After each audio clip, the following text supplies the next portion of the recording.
I got a call from Apostle about 1 month ago. He said, bro, I want you to be in Asaba. And I asked the Lord, to what end have you asked us to come to Asaba? I am very particular whenever he sends us to a place. I first heard burdens. I asked to what end? He said, in sync with what Apostle Victor had just said, that many times my burdens come to people who are not ready to carry it. Please stay with me. Stay with me.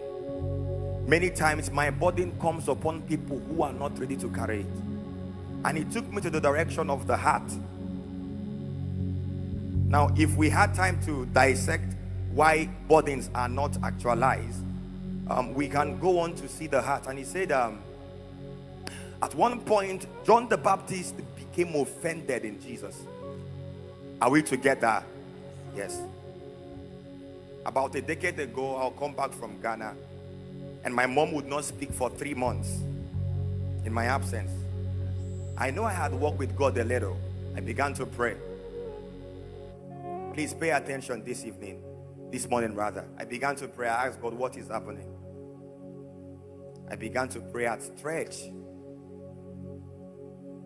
3 weeks after my return, one of the nights, 10 p.m., she would turn to me and call my name. I would say, Mama, have you spoken finally? She would say, oh warrior, sickness. But Jido Bigaka. I'm like, why are you speaking that way? Follow me, please. I am burdened in my spirit. And she will call my father that same night, and he will say, how are you speaking? I knew why she was speaking, because by prayer we had hit a frequency. That was on a Thursday. She'll call my elder sister and they will speak. And that will be the last time she will speak.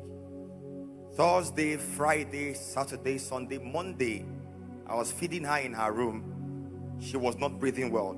In my hands, walking down the staircase, her hands dropped. And I asked myself, Lord, is it that I had not walked with you enough for you to give me back this woman?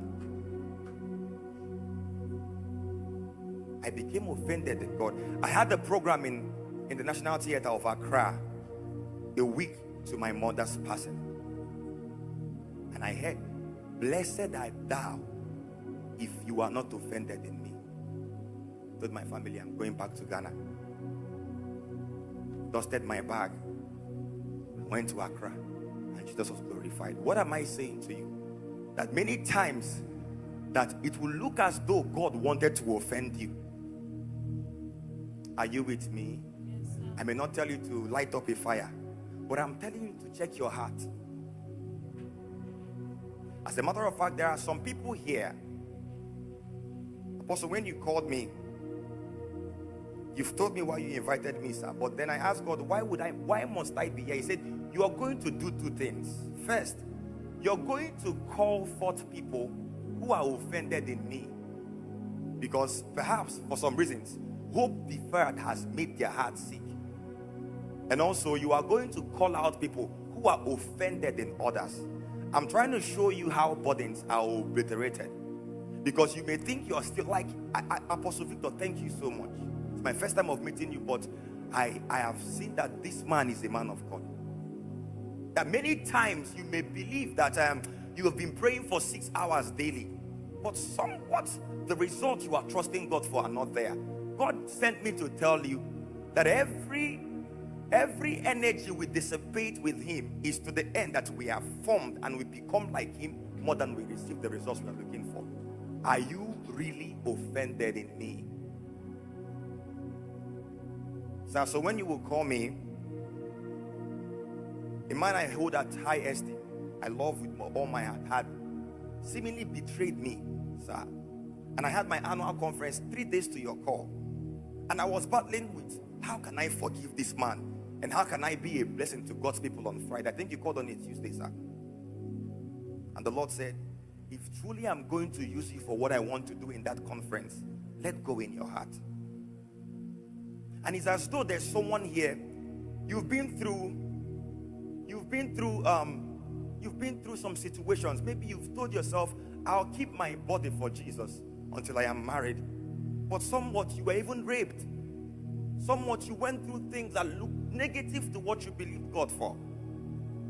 And as it were, you are asking God, are you truly who you say you are? Are you truly who you say you are? Some of you may be emotional now. I came because of you. Because there are 7 cardinal assignments that the man Jesus had in Luke chapter 4 and verse 18. If they can help me, media. That the first of them is to preach the gospel to the poor. He prioritized them whose hearts are broken. Are you with me? Are you with me? The hall is quiet. That if there's an opening where Jesus can find an expression to heal your heart, he's available tonight. He's available tonight. That there is something that has happened to you. You kept yourself. You know you kept yourself on all ends, but still yet you lost the job. He said there is an eternal reward I can give to you that is more than what you have lost. It is my person. That Christ be fully formed in you. Are we together? So I'm going to make a call before I begin to minister in songs. If you are here and you know that deep down within your spirit man that there is a bit of offense, can I see your hand? And if possible, can you join me here? Let's settle this in once and for all before we begin to minister. I saw about 7 women, sir. There's something about offense. I don't know if it's God or somebody you have trusted and your heart is bitter. Yes, it is well. Yes, because we can think we've been praying for 6 hours, but oh my, how can I forgive this woman? I did all my best. I did all my best. I asked God, is this what you will reward me for? And believe me, 10 years later, I look back to my thank you for taking her.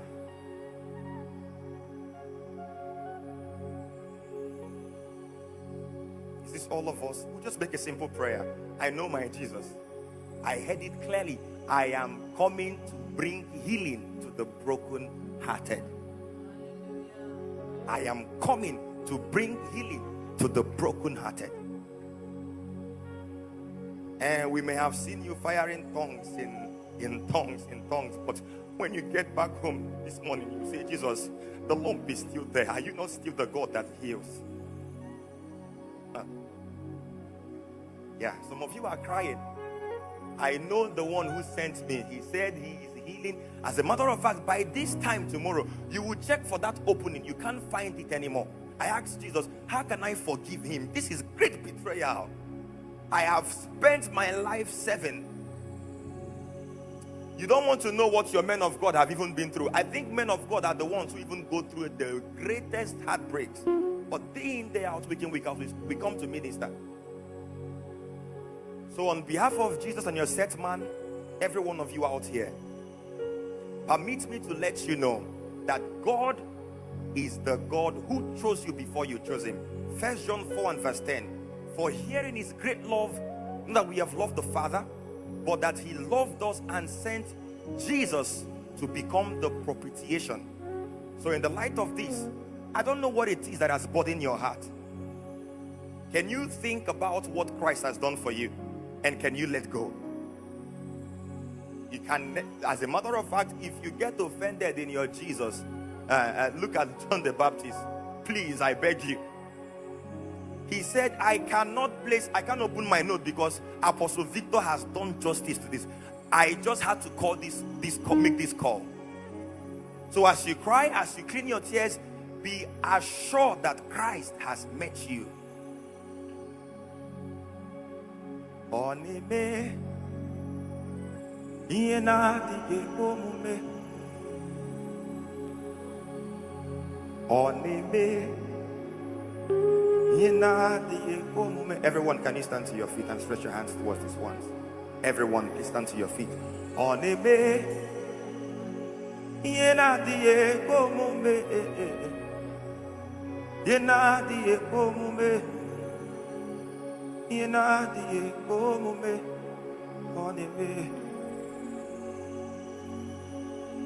oneme ina di omume dadinfe oneme